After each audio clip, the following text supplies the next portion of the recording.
Good afternoon, and thank you for this opportunity to speak with you this afternoon. I'd just like to give you a brief update. I know I'm the last speaker of the day, on the work we're doing at the Law Society of Ontario to ensure that legal professionals and the public we serve can benefit from the kinds of innovative technologies that were just described by the last panel. So the things we're looking at the Law Society and the Technology Task Force are things like the cloud, AI, blockchain, and technological competency. As we all know, legal technologies are developing at an unprecedented pace, and they are beginning to develop some unprecedented capabilities. As these technologies become increasingly available, the models and tools for delivering legal services are changing. We're seeing innovation opportunities in all corners of the profession, not just within large firms, but also within sole and small firms like my own practice. There's a real potential here for legal tech to help licensees do their jobs more effectively by reducing time and expense on some of the more rote aspects of legal practice, and by freeing up time and resources to be put towards more challenging tasks, higher up the client's value chain, or towards serving more clients. Technology can also help consumers of legal services make more informed decisions in their legal matters.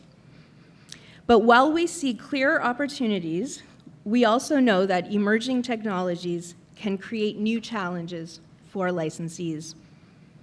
Legal professionals and members of the public are increasingly looking to regulators for more guidance and direction on the use of these technologies. This is true not just for some of the cutting-edge, high-tech products that we're starting to see using techniques like machine learning, but also for many existing lower technology tools that are already well integrated into legal services today. Examples of those include cloud computing software and e-discovery tools. They all come with risks for clients, especially when used improperly. Recognizing that interest from the professions and the public, last year the Treasurer, as I said, created the Technology Task Force, which I chair. Over the past year, our task force has been busy educating ourselves on these issues. We've been giving deep and focused consideration to the role of technology in the delivery of legal services, as well as the role of the Law Society as the regulator in this changing environment.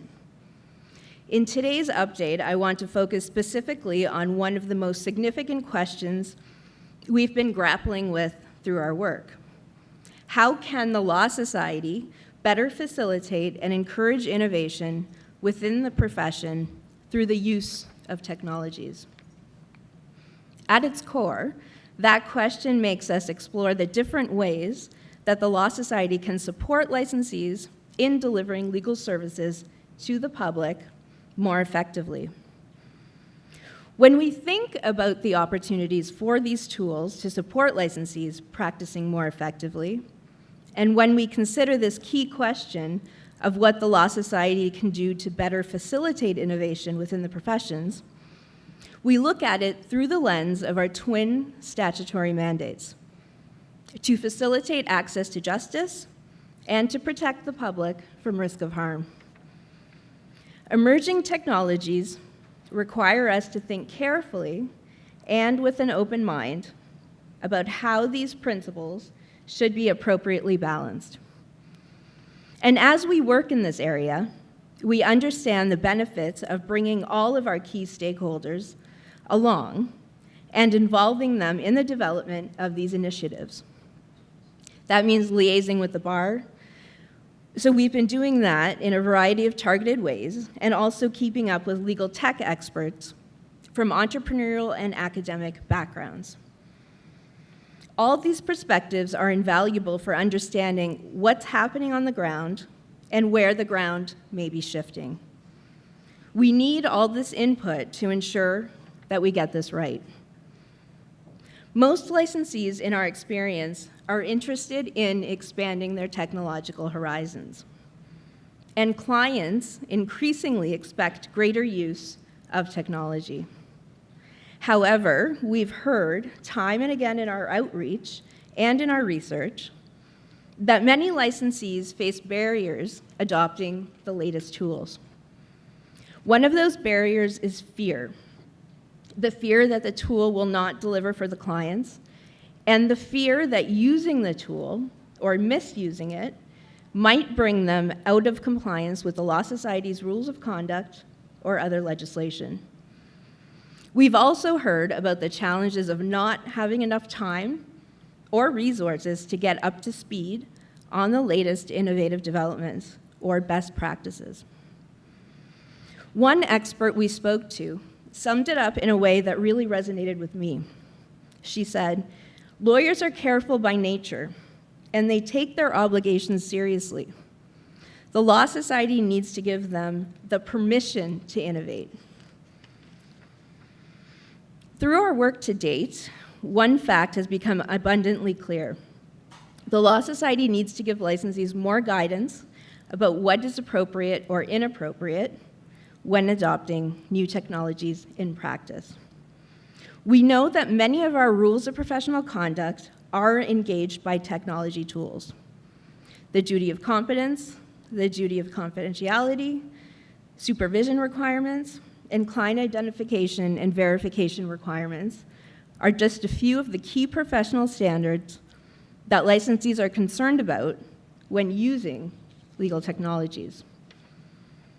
According to an article last week in Canadian Lawyer magazine, 87% of lawyers in Canada plan to increase their budget for cybersecurity. They indicated that they are very concerned about keeping sensitive client data safe from breaches. So over the coming months, a major focus for our task force will be developing better regulatory guidance that will assist you in understanding how to meet your professional obligations while using these technology tools. We think this is a key component of putting you in the best possible position to keep abreast of shifting trends in the legal industry and ensuring that you continue to provide the highest quality of service for your clients.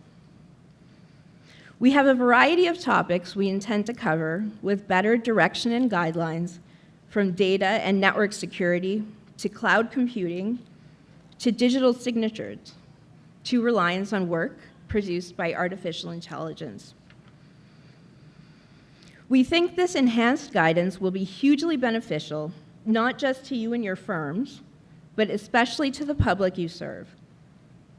We all recognize the need to keep pace and look for continually better ways of doing things. It's time now for the Law Society to do a better job of supporting you in these efforts. It's time for us to give you the permission to innovate. So I'll leave you with that for today, and thank you again for the opportunity to speak this afternoon. And am I able to take questions or no questions? Are there any questions? Hi. Eldon Horner, past chair. Thanks, first of all, for this. This, I think, is good news for those of us who are in small firms and just don't have the time or financial resources to try and deal with a lot of these things. But this is going to sound like a complaint, and it is. We've talked about how fast technology is changing. Years and years of working on this and studying. By the time we get anything from the Law Society, it's going to be out of date again. Right? So just an example, and I hope you're familiar with this, but I just did a presentation on remote commissioning of documents. So right now, we have to be in the presence of the client, whatever that means. So we asked the Law Society in April of 2018, can lawyers today take an affidavit by video conference? The Law Society said, we'll get back to you. So we asked them again in March of this year, and the Law Society said, we'll get back to you. And in the meantime, this is happening every day in our practice, and we can't get an answer. So I'm glad that the goal is there, but can we get some interim answers and then you can update them as time goes along? So the plan is to develop guidelines for things exactly like you've mentioned. What do we do in the meantime? So we have a new bencher in the room, I believe, Gerard Charette. So if we can light a fire under all our newly elected benchers to get this going, I think we can get it going, because I certainly have the appetite and the desire to get it going quickly. Thank you.